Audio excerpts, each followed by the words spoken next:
Anak berumur 12 tahun korban perkosaan di Medan, Sumatera Utara yang sebelumnya sempat dirawat di salah satu rumah sakit di kota Medan, saat ini sudah berada di sebuah rumah aman. Namun, korban saat ini masih menjalani rawat jalan karena dari hasil pemeriksaan tim medis, korban terindikasi terjangkit virus HIV sehingga harus mengkonsumsi obat-obatan secara rutin. Kondisi saat ini korban sedang melakukan perawatan jalan di Rumah Sakit Damalik untuk HIV-nya, karena HIV-nya kan harus konsumsi obat setiap harinya. Jadi dilakukan rawat jalan sampai dengan tenggorokan yang berjamur, itu pun memang sudah sembuh, cuma tetap dokter mengatakan harus tetap makan obat agar tetap bersih seluruhnya. Bisa cerita Pak proses pendampingannya mulai dari sampai ini kasus ini? Proses pendampingan pertama ini kasus ditangani oleh tim Forto Community. Nah, kasus tersebut untuk di medis karena dari keluarga tidak mampu, mereka bergabung dengan tim Forto Community untuk pengobatannya. Menurut keterangan dari pendamping korban, setelah ayah dan ibunya berpisah, korban tinggal dengan sang ibu. Ibunya memiliki kekasih berinisial B dan dialah yang pertama kali memperkosa korban. Tak lama berselang, ibunya meninggal. Korban pun tinggal bersama neneknya. Di sini ia diperkosa oleh CA, adik neneknya. Korban kemudian tinggal bersama A yang merupakan tante korban hingga tahun 2021. Tante korban diduga seorang mucikari dan sempat memaksa korban untuk melayani sejumlah pria. Selama di rumah tantenya, korban kerap mendapat perlakuan kasar dan kekerasan seksual dari suami A. Hingga kini Polrestabes Medan masih melakukan penyelidikan dan sudah memeriksa sejumlah saksi terkait kasus ini. Sejumlah saksi yang diperiksa polisi, termasuk diantaranya korban dan keluarganya yang mengetahui peristiwa ini. Para saksi sudah dilakukan pemeriksaan, kemudian visum juga sudah kita ambil. Kemudian saat ini kondisi korban sudah membaik, walaupun keadaannya belum 100% stabil. Pendampingan dari UPT PPA Provinsi juga sudah dilaksanakan dan saat ini sudah bersama-sama dengan unit PPA Polrestabes Medan untuk menenangkan korban anak ini. Polisi diharapkan dapat menuntaskan kasus ini dan segera menangkap para pelaku. Karena segala bentuk kekerasan seksual, apalagi kepada anak, sangat berpotensi menghancurkan masa depan korban dan pelaku sepatutnya mendapat hukuman setimpal. Tim Liputan, Kompas TV.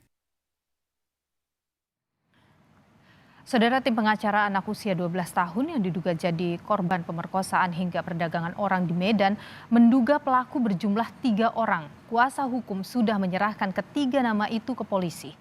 Terduga pemerkosa pertama adalah pacar ibu korban. Namun, ibu korban kini telah meninggal dunia. Kasus dugaan pemerkosaan berulang terhadap anak berusia 12 tahun ini telah dilaporkan ke Satreskrim Polrestabes Medan pada 29 Agustus lalu. Polisi masih menyelidiki kasus ini.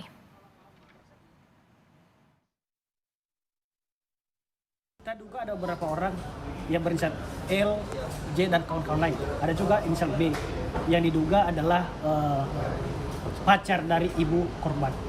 Keadaan korban sekarang Bang? Keadaan korban sekarang saat ini membaik. Untuk saat ini membaik dia. Dan sekarang dirawat jalan oleh yayasan.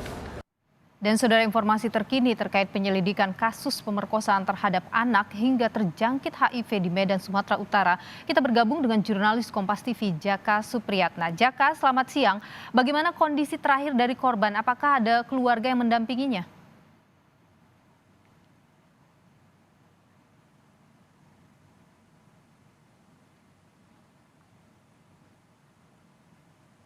Saat ini kondisi korban sudah berangsur membaik dan dalam tahap pemulihan, karena ini sebelumnya memang diketahui dari pemeriksaan medis ini anak ini mengalami gangguan pada fungsi tenggorokan dan juga lambung yang menyebabkan anak ini mengalami kesulitan makan.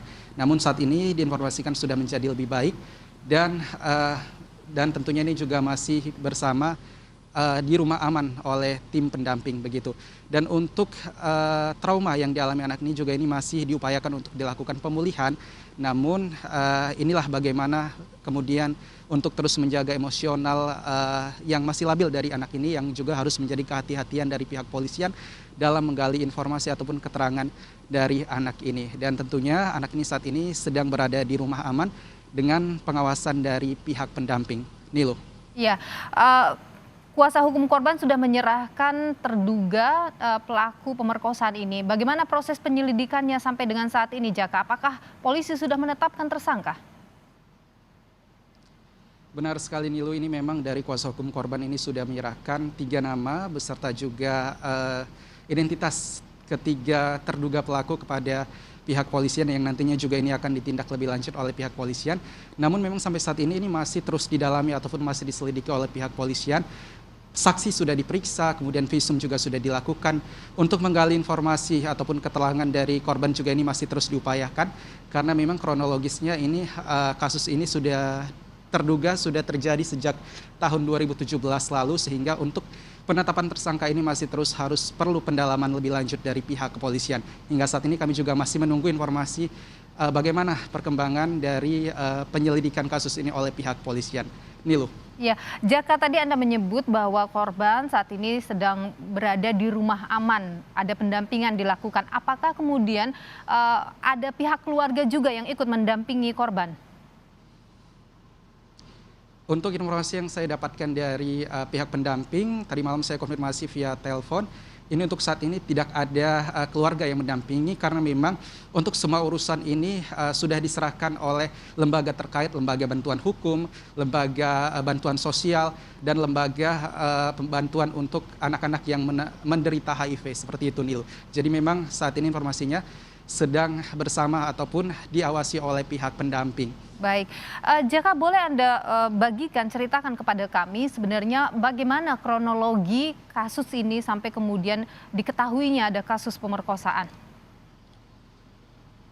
Ya, Nilo, ini sebelumnya dari pihak korban ini meminta bantuan hukum, meminta bantuan terhadap lembaga sosial, karena memang sebelumnya anak ini mengalami gejala sakit perut yang tidak kunjung sembuh, dan dari pihak korban ini sudah tidak ada biaya pengobatan, sehingga dari situ lembaga bantuan sosial ini membawa anak ini untuk memeriksa lebih lanjut keadaan apa sebenarnya yang terjadi pada anak ini. Seperti yang saya sebutkan tadi, ternyata dari hasil pemeriksaan mengindikasikan bahwa anak ini terjangkit virus ataupun terinfeksi virus HIV. Setelah dari situ barulah kemudian dari lembaga bantuan sosial ini meminta pendampingan kepada lembaga hukum, dan pada tanggal 27 Agustus lalu dilaporkan kasus dugaan ruda paksa ini ke Polrestabes Medan.